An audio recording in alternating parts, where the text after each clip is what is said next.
let me start here.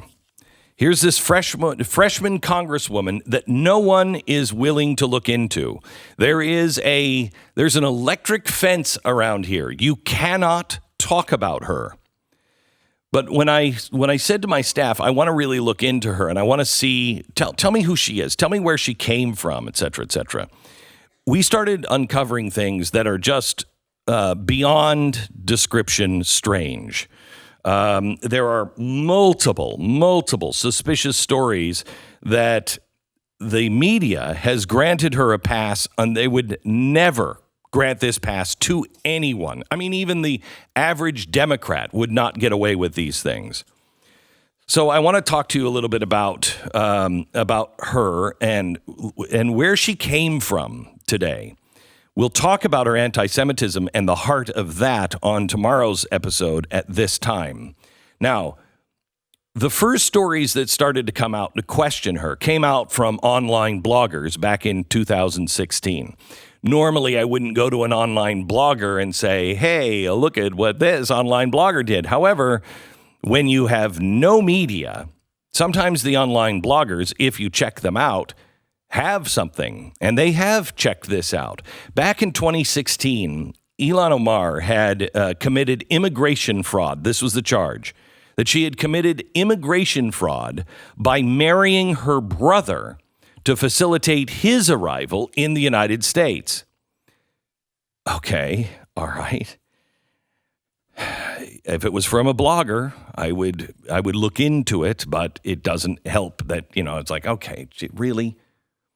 So she set her social media platforms to private immediately after that story broke, and then deleted all of the alleged evidence that was used to prove the immigration fraud case. It was all up on her social media. And as soon as that came out, delete. Okay, sounds suspicious, but the mainstream media wouldn't touch it. Not even the local Minnesota media would touch it. And you'll understand why by the end of this episode tomorrow. The Associated Press actually took this on. They were the only outlet. The Associated Press, not a slum outfit, and currently not a conservative outlet, to say the least. But when they asked Omar what was going on, she just said, quote, "I choose not to further the narrative of those who oppose us," end quote. Okay, well, I assume you're saying that those are all lies, but it would be easy to prove them. So the AP asked Omar for her immigration records and birth certificates that would prove her denial. Now, when I first saw this, I was like, oh, geez, a birth certificate thing. There was nothing with the Obama birth certificate. Can we stop with the birth certificates? And the fact that she said that her family's birth certificates were lost during the Somali Civil War, something that probably did happen and was true. So you're not going to base it on birth records. However, the immigration records, the things that should be open, you shouldn't have a problem with this at all. She refused to offer any of those up, and a Freedom of Information Act request submitted by the Associated Press was sent back explaining the approval of the release had to be authorized by Omar and her husband, and they won't sign off. Now, even Snopes, who's not really in the Donald Trump camp, classifying this not as true or false, but unproven. So let's recap.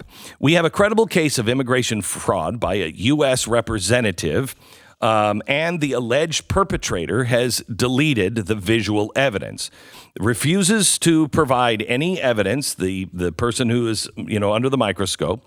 She's gone radio silent on this issue ever since. And no one is looking into it.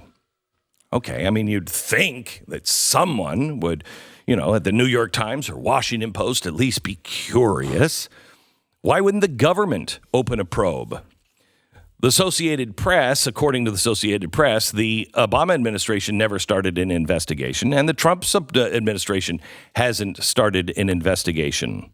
Okay. What else you got?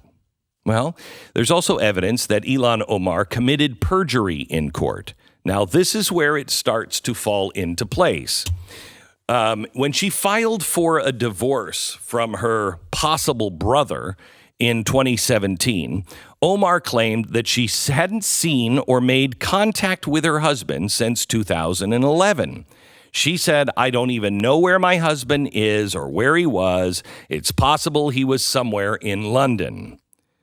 Well, PJ Media went to the Minnesota Family Records Center, and they verified that Omar officially submitted to the court that her last contact with her husband was June 2011. So remember this.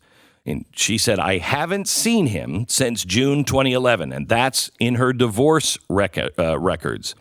So in the absence of any journalist doing any work on this at all, the internet sleuths had to go to work. And they searched Omar's husband's last known location, which was London, right? She said, I haven't seen him, probably in London. So they searched to see if Omar had traveled there between 2011 and 2016. Oops. They found some photos on social media taken in London back in 2014. The picture is up on the screen now if you happen to be watching. It is taken in 2014. That's Ilhan Omar and her ex-husband or brother or whatever. So isn't that a pretty strong case for perjury? Case for law enforcement, at least to investigate the mainstream media, to do some kind of looking into this. Give credit to the Associated Press. They're the only ones that at least ask Omar about this discrepancy, and she refused to address the situation. And Omar's husband, ex-husband, has declined any kind of response either. And by the way, the pictures, they're mysteriously been deleted. Now, there's one other thing. Omar has been accused by State Representative Steve Drazkowski of not one, but 3 campaign finance and ethics violations. The first allegation involves the use of $3,000 in campaign money that was spent on travel to Estonia and Boston. Now, Drazkowski claims that these trips were personal in nature. And her response? It should be concerning to his constituents that he's using taxpayer dollars to harass a Muslim candidate. So in other words, her defense is, I'm a Muslim. The second allegation is that Omar used over $2,000 in campaign finance to pay her lawyer for her divorce proceedings. Omar's response was basically, no, it was for something else.